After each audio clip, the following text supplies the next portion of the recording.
Hi, I'm Alicia Duque, and welcome to The Progressive Voice.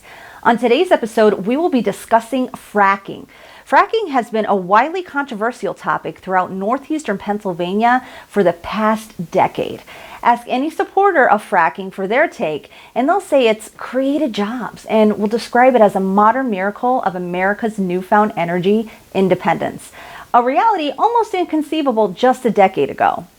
Meanwhile, environmentalists will point out the iconic image of flammable water flowing from a home faucet, jugs of dirty, contaminated water, and attribute fracking to many health issues.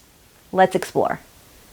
Fracking gets its name from hydraulic fracturing, which means they use a mix of water, sand, and chemicals to fracture the rock below by setting off explosions, then pushing the fluid through at high pressure.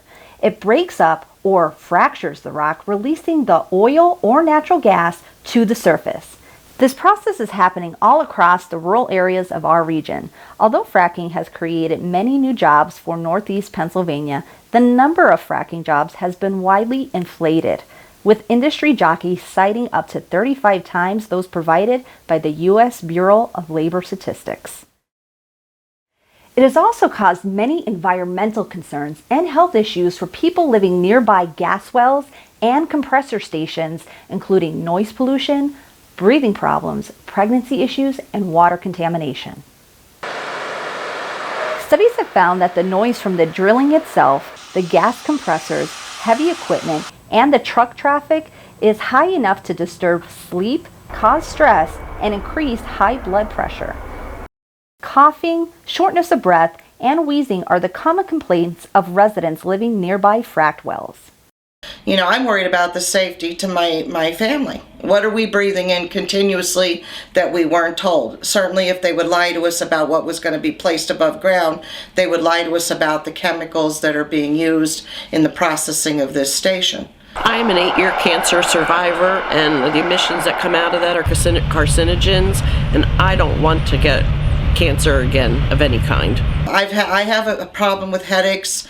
They've been twice as worse since that station has been put here. I've had to double up on my medication. I was diagnosed 3 years ago from the Veterans Administration Hospital. I have a lung disease, and I don't know if this is going to affect my lungs any more than what it is.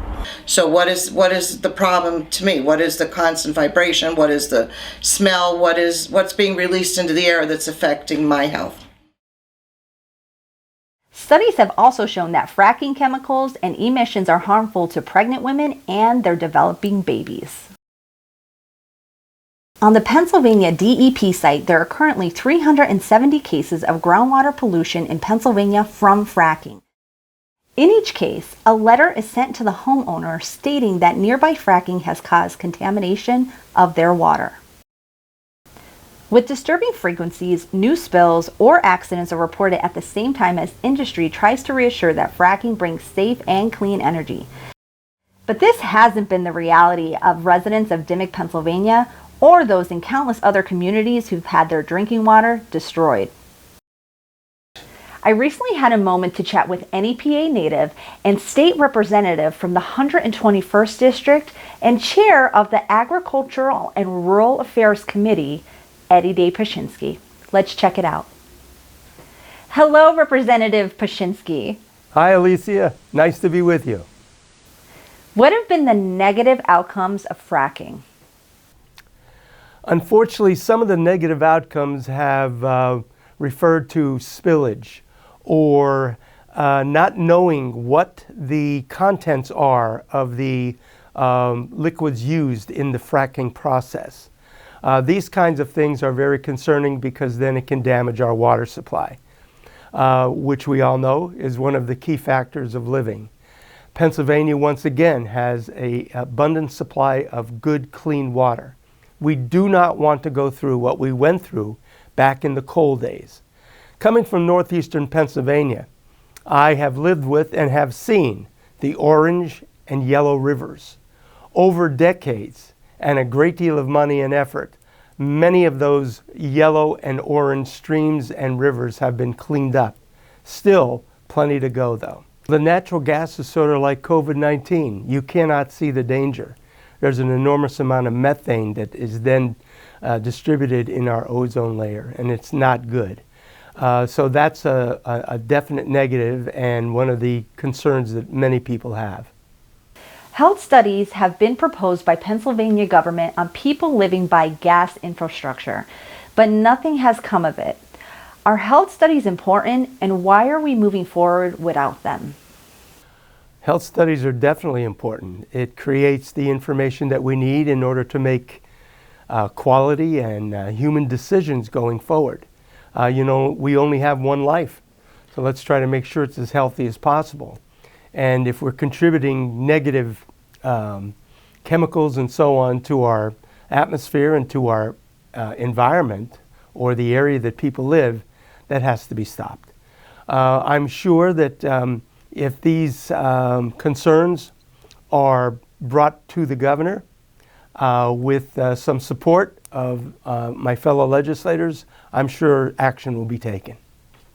Water contamination happens because of mistakes in the process.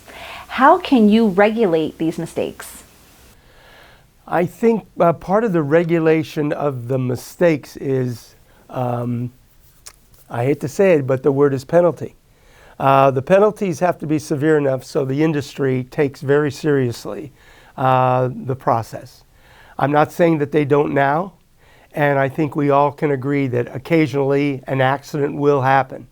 But as long as they're taking the proper measures to prevent those kinds of accidents, which will cause pollution, I think that they are welcome within our industry.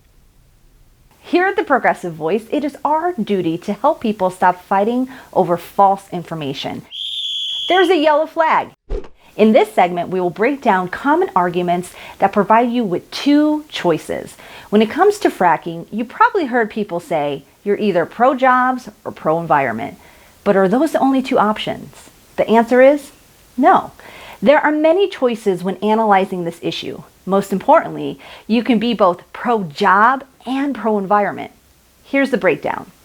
Gas jobs are often non-union jobs with modest pay, no healthcare benefits. The benefits on the whole are non-union, uneven, and short-term. Employment opportunities are limited, meaning that most of the increase in local taxable income has been driven by increased rents and royalties from those that lease the land to drillers. The industry creates just under 24,000 often temporary jobs, which is less than 1% of jobs in Pennsylvania. After drilling, 98% of shale gas development jobs dry up, and rents and royalties dry up soon after. Also, the infrastructure damage to these communities is permanent, leading to locals having to use their own taxpayer dollars to fix roads and bridges. So how do we support our workers and replace jobs? When people that have jobs within coal, oil, gas, see that there is a cleaner, a brighter future, and a financial future for themselves and their family, they'll be more willing to pursue a different vocation. We must set into place that transition so that that miner is not out of a job and therefore jeopardizing his family, but so we take that miner and then begin to retrain them into different sources of energy, whether it's installation of solar, whether it's the development of various panels, industrializing it. It doesn't matter. The fact of the matter is we have to be able to make that transition so that it's smooth enough not to put the people out of business and families in debt. So how should fracking and its supposed benefits be calculated? Fracking seems to meet our demand for low-cost energy and jobs, but with skewed job numbers, multiple accidents, and long-term consequences to our drinking water, health, and environment, it should not be underestimated or ignored. We need to look into cleaner alternative resources for the future. This will supply us with clean, carbon-free energy and new jobs, so we can have a healthy planet to thrive and live on.